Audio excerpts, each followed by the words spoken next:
Bienvenidos al consejo número 7. Usar buenas prácticas de programación con acrónimos. Veremos qué características tiene un mal código independientemente del lenguaje que utilicemos y cómo podemos aplicar buenas prácticas de programación para remediar este problema. Sin nada más que decir, comencemos. ¿Qué diferente es cuando iniciamos un proyecto de programación? No me dejarán mentir. Generalmente tenemos un buen estado de ánimo porque no solamente estamos construyendo las bases o los fundamentos de lo que será un proyecto grande, sino que también somos rápidos, entregamos funcionalidades en poco tiempo porque no existe tanta complejidad o tantos obstáculos que nos permitan ir avanzando. Empiezan a reportarse los primeros defectos, sí, pero a la vez no nos inquieta tanto porque estamos familiarizados con el proyecto. Está iniciando y los resolvemos relativamente rápido. Pero pasa el tiempo y las circunstancias cambian.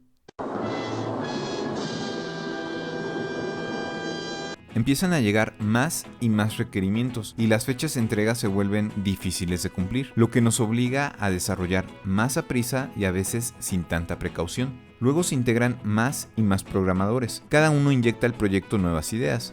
Nada mal. Debemos estar abiertos a nuevas propuestas e ideas, puesto que finalmente van a aportar al crecimiento del equipo. El único detalle es que si no somos lo suficientemente cuidadosos y disciplinados, nuestro código puede perder consistencia al intentar incluir cada nueva idea. Y es así que el código que alguna vez fue conocido por ser bello y ordenado empieza a dejar de serlo. Y de alguna manera también afecta el estado anímico del equipo. El entusiasmo se traduce en fastidio porque ya dejamos de ser ágiles y rápidos para desarrollar y resolver defectos. ¿Quién es el responsable? No es nuestro project manager, no son las fechas de entrega. Es el mal código que nos llevó a ese punto. Pero pudiéramos preguntarnos, ¿qué es tener un mal código? De acuerdo con Robert C. Martin, mejor conocido por la comunidad de desarrolladores como el tío Bob, un mal código tiene las siguientes características: rigidez, fragilidad, inseparabilidad, opacidad. Ojo, aunque esta serie de consejos habla del desarrollo de aplicaciones móviles con Swift, estas características también podemos encontrarlas en código escrito con otros lenguajes de programación como C#, Java, Kotlin, PHP, etc. Empecemos por explicar cada uno de ellos. Rigidez.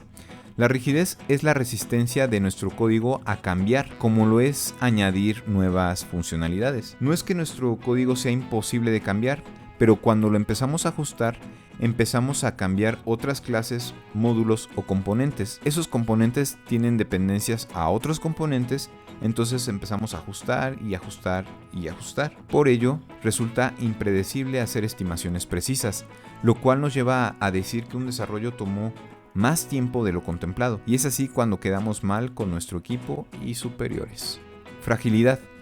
La fragilidad es cuando el software es propenso a romperse en lugares, entre comillas, inimaginables. Por ejemplo, terminamos de corregir un defecto de un módulo, digamos el módulo A, y una vez que lo liberamos, QA nos reporta fallas en un módulo completamente diferente que casualmente no tenía nada que ver. Es por ello que nuestro sistema se vuelve frágil. Aunque no tuvimos la intención, terminamos por afectar otros componentes. Y ojo, también aplica cuando tenemos dependencias con entidades externas. Un ejemplo claro es cuando tenemos una aplicación móvil que depende de un servicio web para proporcionarle información. Supongamos el siguiente ejemplo. Un servicio web mediante un JSON le da a nuestra aplicación un identificador para llevar a cabo una lógica, como lo puede ser una búsqueda en base de datos, habilitar una funcionalidad, navegación, etc. No existe problema para la aplicación porque está configurada para recibir ese JSON y ese campo en particular. Pero si existe un cambio en el servicio donde hay algún ajuste en el campo, entonces la aplicación no va a saber cómo responder o cómo reaccionar. Y es ahí cuando existe cierta fragilidad en el sistema. Inseparabilidad. Es lo que sucede cuando intentamos reutilizar clases o componentes, pero no podemos porque el código está fuertemente acoplado entre sí. Un ejemplo perfecto podría ser cuando intentamos reutilizar una celda de un collection view y pretendemos presentarlo en otras partes de la aplicación, pero nos damos cuenta que es complicado reutilizarla porque está muy fuertemente ligada a la clase de nuestro modelo, y es por ello que optamos a hacer esa celda desde cero y no reutilizarla. Opacidad. simplemente se refiere a que no queda claro lo que hace una clase o un sistema. En el primer consejo de la serie vimos cómo desarrollar código descriptivo. Eso nos puede ayudar a ser más claros con nuestros compañeros y comunicar mejor la intención de nuestro código. Para más información pueden consultar el enlace que les dejo a continuación. Entonces, la pregunta obligada es: ¿cómo podemos evitar tener un mal código? Son muchos factores los que nos permiten tener un código limpio. Algunos van desde el tamaño de las clases, la forma en la que vamos a indentar, que exista un bajo acoplamiento entre el código, que usemos buenos nombres para las variables, que exista alta cohesión, que manejemos apropiadamente los errores, etc. Todo ello se va a resumir a tener unas buenas prácticas de programación. Naturalmente nos preguntamos cómo podemos aprenderlos. Una herramienta que nos ayudará mucho son los acrónimos.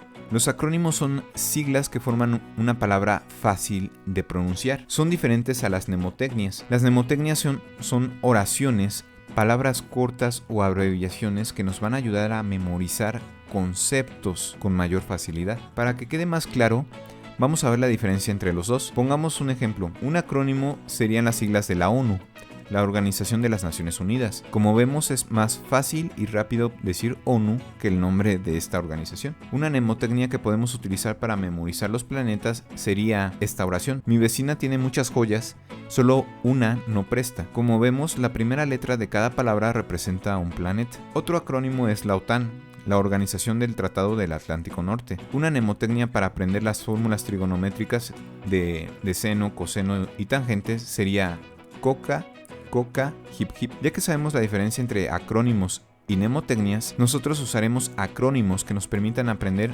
buenas prácticas de programación. Algunos ejemplos de acrónimos son KISS, DRY y SOLID.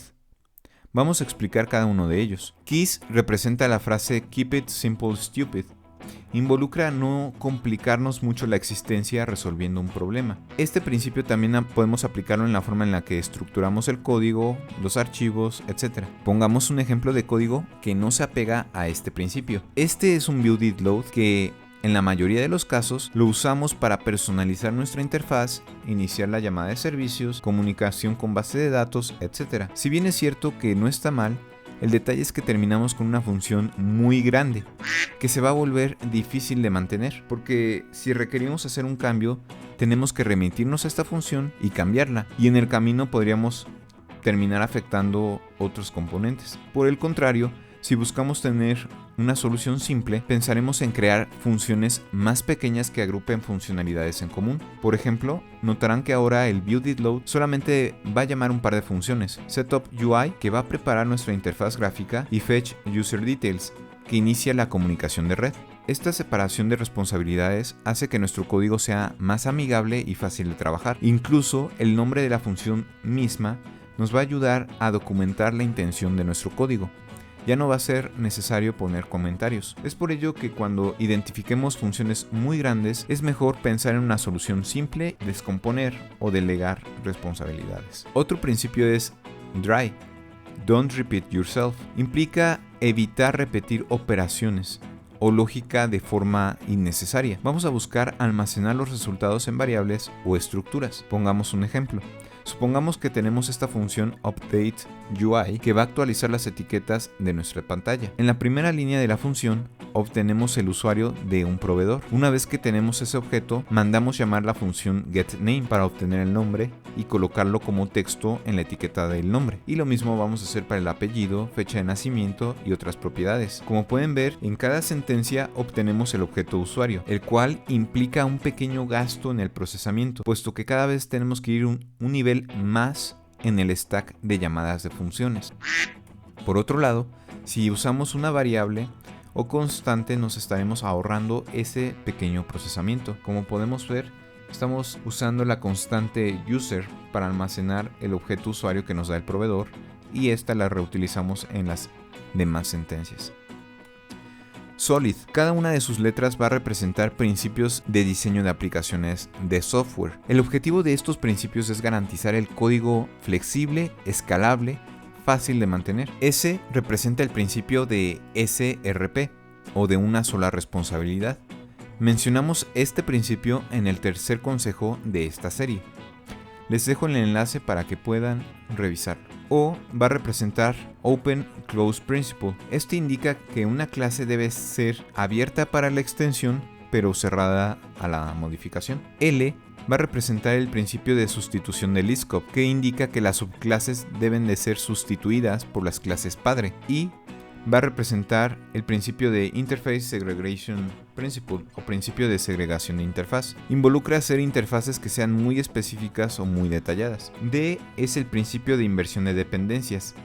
Indica que las clases deben depender de abstracciones y no en clases concretas. Esta serie de principios vale la pena analizarlos a detalle y con ejemplos. Los vamos a ver en un próximo video, así que estén pendientes. Conclusiones.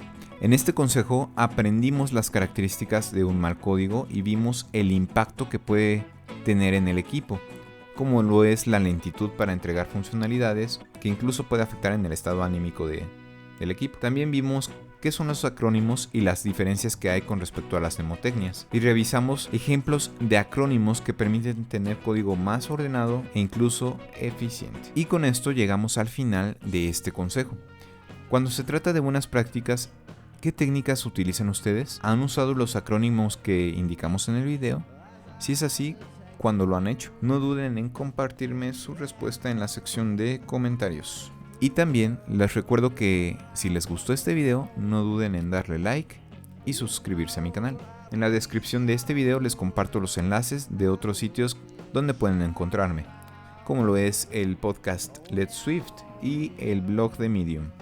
Por mi parte sería todo y nos leemos en el siguiente episodio.